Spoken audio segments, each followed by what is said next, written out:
Immergés dans les eaux froides de l'automne, les plongeurs inspectent les récifs artificiels installés dans cette partie du lac du Tolherme.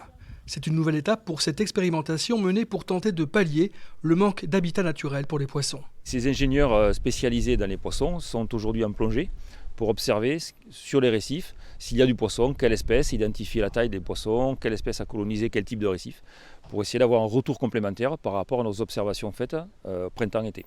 En juillet 2020, des roselières expérimentales, des sortes de parterres de végétaux artificiels, ainsi que des récifs tout aussi artificiels en forme d'oursin, ont été immergés à différentes profondeurs. Sur ce lac de 35 hectares, le plus grand du Lot, il y a peu d'endroits où les poissons peuvent se reproduire puis grandir à l'abri des prédateurs. On a vu des cendres, on a vu 3 cendres là-bas. Ah ouais, dans les oursins? Ouais. Autour, mais c'était pas des bébés. Ces habitats ont été imaginés par une start-up de Montpellier, spécialisée dans le milieu marin, et ces plongeurs sont venus faire une première évaluation. C'est très calme niveau poisson, on a vu plutôt des gros poissons, des gros cendres. Pour les juvéniles, on n'est pas vraiment à la bonne période. On a retrouvé les modules bien en place, et donc c'est un peu plus au large. Là, c'est à 70 cm de fond, et là, on est à 2,5-3 mètres de fond, un peu plus loin. Pour l'association de pêche locale qui regroupe environ 500 adhérents et qui a participé à la fabrication des habitats artificiels, cette expérimentation devrait lui permettre à terme de mieux gérer son plan d'eau.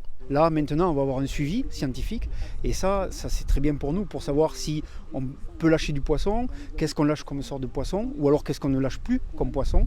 Donc voilà, ça c'est très bien pour nous, quoi. Ces plongées viennent en renfort d'autres techniques d'observation comme la pêche électrique, à la nasse ou l'utilisation de drones. Les prochaines sont prévues au printemps 2022.